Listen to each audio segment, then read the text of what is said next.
This episode's choice was heavily inspired by my recent viewing of Cartoon Network's Ninja Kamui. So, let's see if any of these forgotten 90s ninja toys live up to the hype of this awesome anime.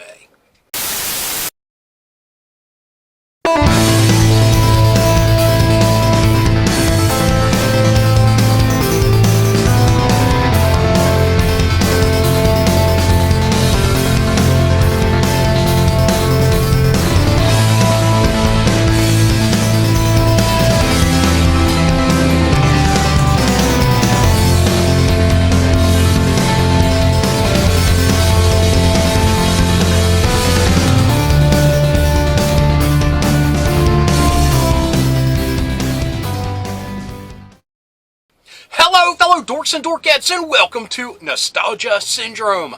My name is Rob, and like I was saying, this episode will be a look at forgotten 90s ninja toys. I had a couple different ideas bouncing around in my head, but I had to completely change gears after watching a new anime on Cartoon Network called Ninja Kamui. After seeing that awesome show, I just had to look at ninja toys. So I dived in and took a look at some of the forgotten 90s ninja toys.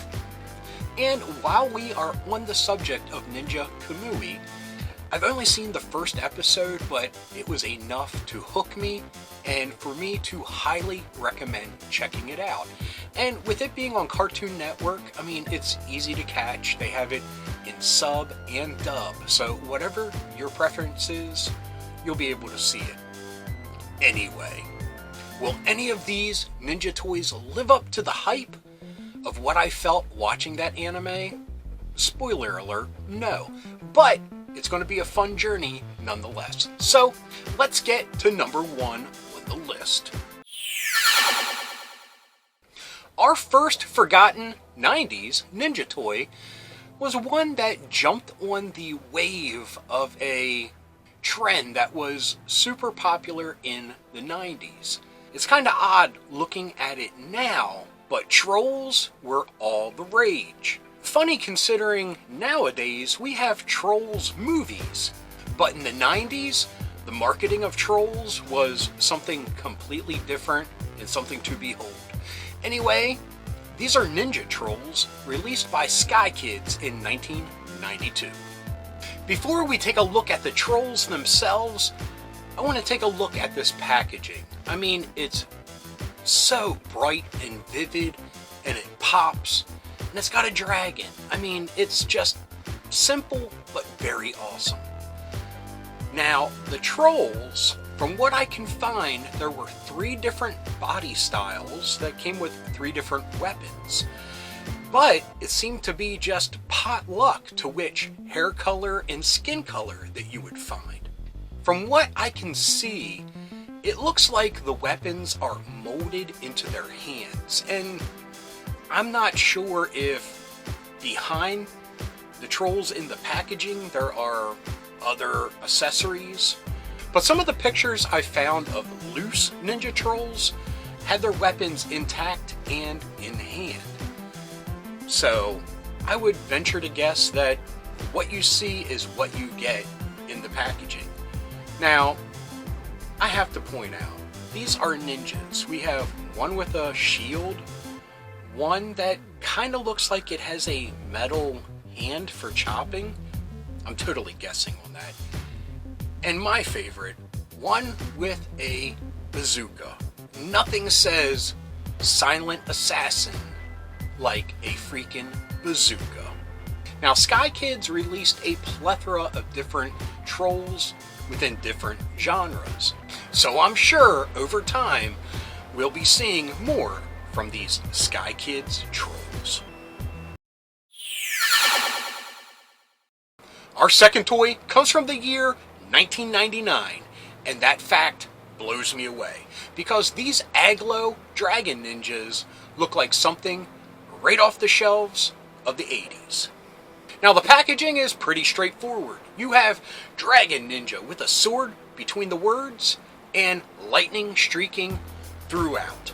You also have a ninja off to the side chucking what seems to be a dragon emblem poker chip.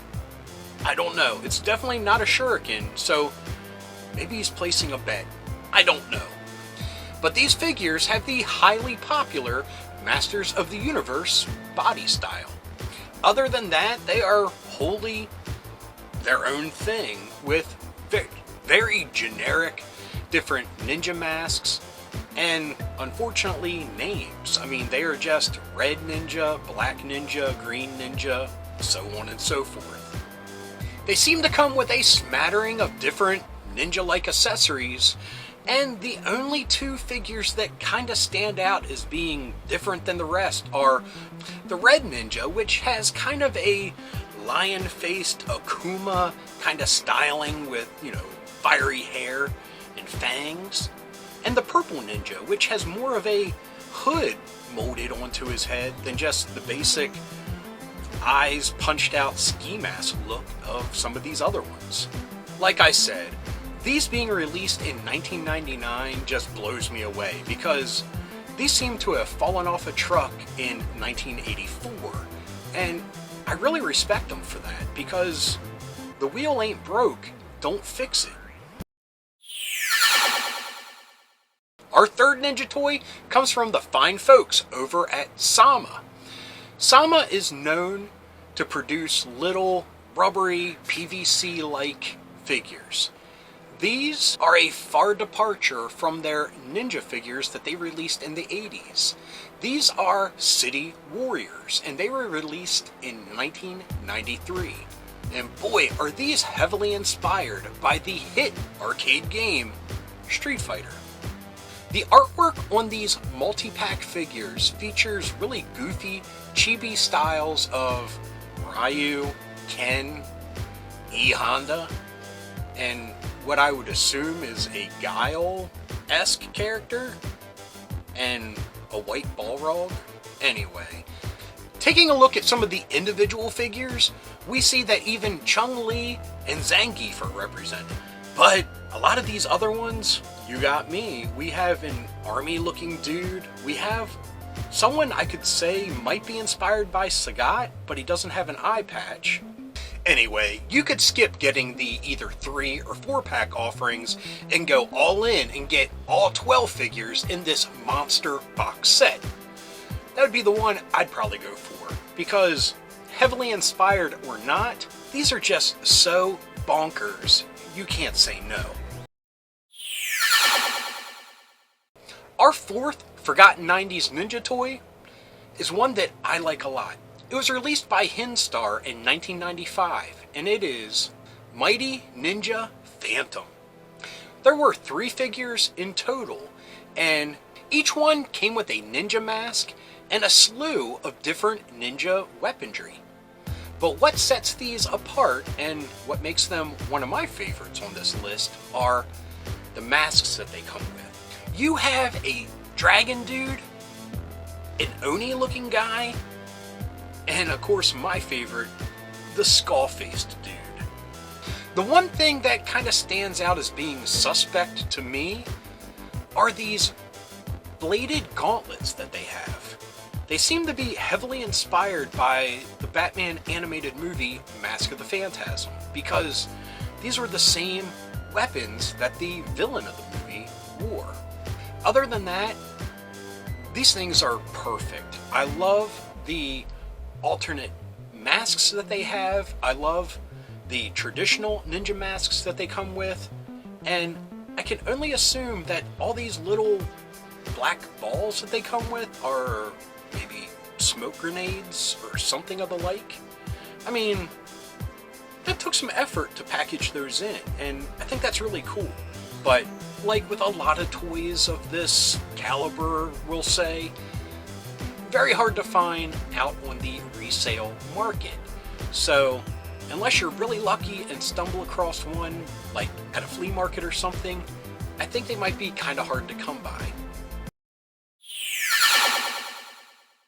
Our fifth and final ninja toy comes from Imperial in the year 1990.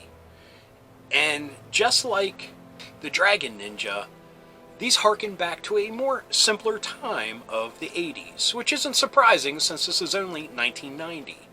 But they really nailed the 90s aesthetic with neon. I'm going to say these are great right at the top because they come with real cloth goods. I mean, they have real little outfits on. That goes a long way in my book, as I've pointed out many times before. And to be honest, I really dig the neon colors of their hair and outfits. Anyway, I got so ahead of myself with the awesomeness, I forgot to drop the name. These are Ninja Underground Brigade. And for some reason, some of the listings that I saw for these dudes, they try to say they are Ninja Turtle knockoffs. Granted, I mean, there's some brickwork, underground, maybe they're hanging out in a sewer. But other than that, these are completely human, not mutant, figures. The back of the package tells us that there were 6 in total released, and they have names such as Tortoise the Defender, which he's the one that gets pegged for being a knockoff of Ninja Turtles. Not the case.